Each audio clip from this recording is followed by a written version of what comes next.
Ćao ljudi i pozdrav sa nove lokacije. Trenutno sam u Medenoj kraj Trogira i tu radim kao animator na dječjim maturalcima i izletima u prirodi i obožavam moj posao. I eto, zato toliko dugo nisam stavila nikakav video, zato što sam dosta bila zauzeta ovdje, ali evo napokon snimam ovaj video. Dakle, postavila sam vam pitanje prije pa mislim da je čak sad već skoro 2 tjedna na Instagram što je ljubav, jer sam planirala stvarno raditi ovaj video. I u međuvremenu, koliko ste mi stvarno dali onak brutalne odgovore, znači poanta mog pitanja da mi napišete što je ljubav je bila zapravo mali eksperiment da vidim da dokažem pretpostavku da će svi napisati drugačije nešto ljubavi, zato što je ljubav nešto što se zapravo ni ne može definirati i ima toliko vrsta ljubavi. Ljubav prema mami, tati, djetetu, bratu, sestri, ali onda isto ljubav prema hobiju, prema hrani, prema rodnom gradu, prema doslovno bilo čemu, prema pjesmi. Ali evo danas ću se više koncentrirati naravno na partnersku ljubav, ljubav u vezama. I uglavnom zanimalo me kako će ljudi napisati odgovore i naravno da ste svi napisali totalno različite odgovore. Čak i moja Luna napisala da je ljubav čokoladno mlijeko, ali evo stvarno, znači odgovori su bili wow i budem ih prokomentirala tijekom videa. Tako da sam došla do jedne faze kao ne treba ni snimat video, nisam ja sad tu neki ekspert o ljubavi i većina vas je dala brutalne odgovore, tako da nema potrebe za videom. I sada evo jučer mi se dogodila jedna situacija, imala sam jednu grupu klinaca predivnih iz Kutine i školu u prirodi. I jedna mala curica, genijalna, inače super plesačica, Bruna, cura, ona na početku, na prvih par dana, me jako onako snažno grla, znači toliko jako da je mene to bolilo. I onda sam rekla kao, je Bruna, molite, nemoj me kao opet grlit, kao boli me to. I ona meni kao, pa Ana, ja tebe volim. I ona kao, pa da, zato ako me voliš, onda me nećeš htjeti ozlijedit. I ona meni kao, ali Ana, ljubav boli. I ja rekao, ok, ja definitivno snimam video, znači ima potrebe za tim, tako da idemo mi sad razbijat mitove o ljubavi. Danas ću pričati o 3 mita. To su da ljubav boli i s tim povezan da su sve ljubavi burne, da su prave ljubavi burne zapravo, da se suprotnosti privlače, znači još jedan mit. I mit broj 3, da prava ljubav mijenja ljude. Pa krenimo na prvi mit, a to je da ljubav boli. Već sam pričala o tome u svom prošlom jednom videu, ali mislim da moram malo elaborirati i objasniti. Ovako, postoje 2 izvora svih emocija. Jedan, s jedne strane, je ljubav, a sa druge strane je manjak ljubavi. Iz ljubavi dolaze sve pozitivne emocije, sreća, radost, zahvalnost, mir. A iz manjka ljubavi dolaze one, ajmo reći, negativne emocije ili te emocije niske vibracije, kao što su ljutnja, bol, tuga, stres, strah i tako dalje. Tako da, zapravo, kad vi kažete da ljubav boli, to je onak u potpunosti drugačija vibracija, zato što je ljubav na jako visokoj vibraciji, a bol je na jako niskoj vibraciji. I onda kad kažete da ljubav boli, to je onak totalno suprotno, znači doslovno se onak sudara i to jednostavno nije istina, zato što ljubav je samo sve pozitivno, visoko vibrirajuće. Tako da ako ste u nekoj situaciji, u nekom odnosu u vezi kad osjećate bol, a mislite da je to ljubav, onda se zapitajte da li tu postoji neki manjak ljubavi. I taj manjak ljubavi može dolaziti ne samo od vašeg partnera, nego također možda postoji neki manjak ljubavi u vama, prema sebi. Jer naravno svi su nam ljudi ogledalo i ponašat će se prema nama, a kako se mi ponašamo prema sebi. Pardon, malo sam pjevala danas previše. Tako ako mi sebe ne volimo, privući ćemo i u život ljude koji isto neće znat sebe voliti i s time neće ni znat nas voliti. Ok, napišite mi dolje komentare da li sam uspjela razbiti ovaj mit. Znači, ljudi, ljubav ne boli, ljubav je najdivniji osjećaj na svijetu. Ok, idemo dalje.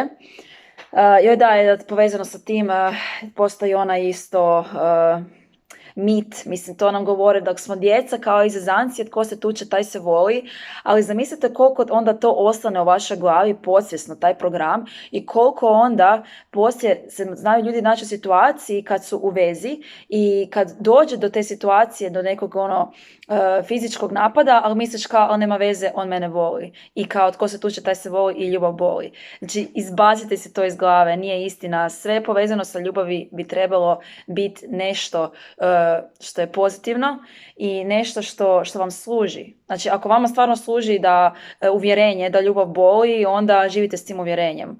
Ali mislim da bi vam više, bar meni osobno više služi, većina ljudi koja ja znam služi uvjerenje da je ljubav nešto pozitivno, lijepo i da ljubav ne boli. Znači, to je manjak ljubavi. Ok, napišite mi komentare da li sam to uspjela razbiti taj mit.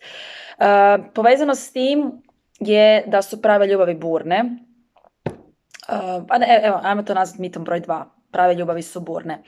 To dolazi iz svih onih silnih filmova, serija, pjesama koje slušamo u kojima su sve te neke tragične, dramatične ljubavi.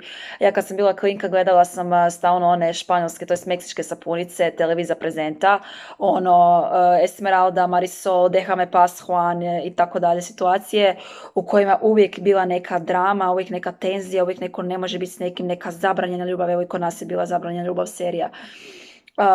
I onda smo stekli nekako dojam da prave ljubavi moraju imati tu neku patnju, a patnja je opet bol, što ne ide jedno s drugim. Ljubav je unutarnji mir, kao što je isto na Instagramu Zizi moja napisala. Ljubav je unutarnji mir, znači opet taj mir, pozitivno, visoko vibrirajuća emocija i energija. Tako da to dvoje jednostavno ide zajedno. I čak onda ljudi se nalaze u situacijama životnim kada su u vezi u kojoj je onako sve normalno i cool, ali oni ne osjećaju, nema te neke drame i onda namjerno proizvode situacije da bi napravili dramu, da bi testirali svog partnera. Namjerno uvode te neke patnje da vide da li njih partner zapravo voli. Što ljudi, molim vas, izbacite to iz glave, ljubav ne boli, ljubav nije patnja. Okay? Isto mi recite da li sam uspjela ovo razbit ili da li me kliknulo nešto u glavi dok sam pričala ovome. Idemo na mit broj 3. A to je suprotnosti se privlače. Ok, možda na nekoj površini se suprotnosti privlače zato što definitivno što se tiče fizičkog izgleda, definitivno može što se tiče zanimanja, s čim se ljudi bave i tako, ali na energetskoj razini što zračiš, to privlačiš. To je pravilo. I to je prava istina. Znači, s kim si takav si, to je isto. Znači, sad zamislite, s jedne strane imate suprotnosti se privlače, a s druge strane s kim si takav si. Ja totalno glasam za ovo s kim si takav si, jer stvarno što zračiš, to privlačiš. I ovo ću vam reći svog primjera. Već sam pričala o onim gledalima i o tome imate to u videu što kad nas neko živcira. Pa možete svi ljudi u vašem životu su vam ogledala, a najveće ogledalo u vašem životu su ljudi koji su vam najbliži, a to je ponajviše vaš partner. Tako da sve što vi komentirate, kritizirate svog partnera, vi zapravo govorite sebi. I nemojte onda misliti da ste vi nešto suprotni, zapravo ste vi zapravo energetski jako slični, na isto ste vibraciji, ne bi se inače privukli. Primjer iz mog života.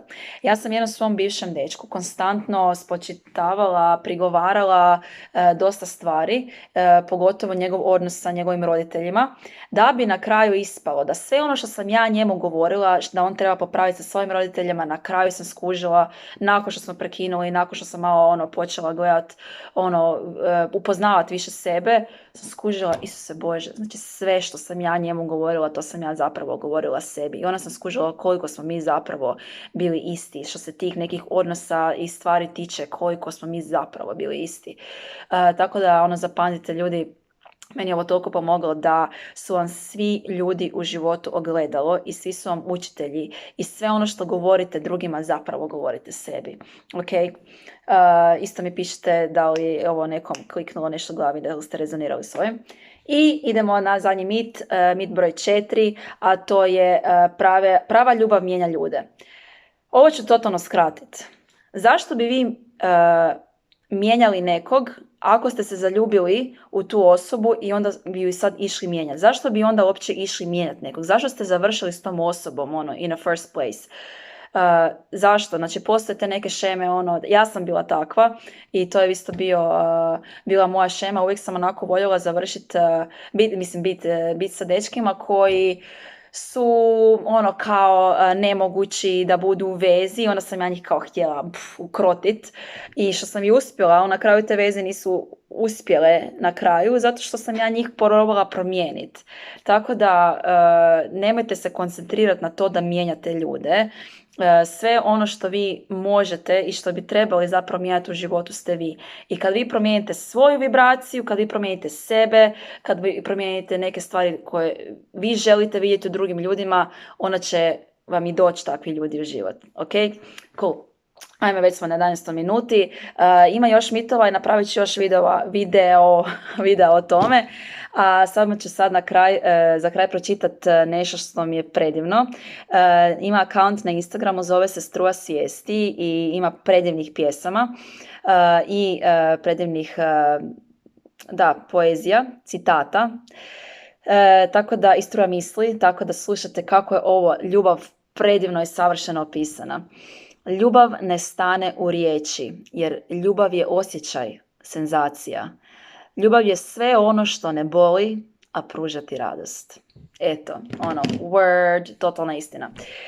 Nadam se da sam nekome, bar jednoj osobi pomogla s ovim videom, da sam bar jednoj osobi pomogla, moje srce puno. Ljudi, budite sretni, budite ljubav, sve najljepše, najdivnije vam želim. Također sve emocije su divne, ako se i loše osjećate, it's ok, samo nemojte dati da vas ta emocija previše obuzme. Sjetite se da je život lijep i da ljubav ne boli i da život ne bi trebao boliti, da život nije težak, nego je život predivan, ok, tako da je to. Vidimo se, čujemo u nekom drugom videu. Ćao!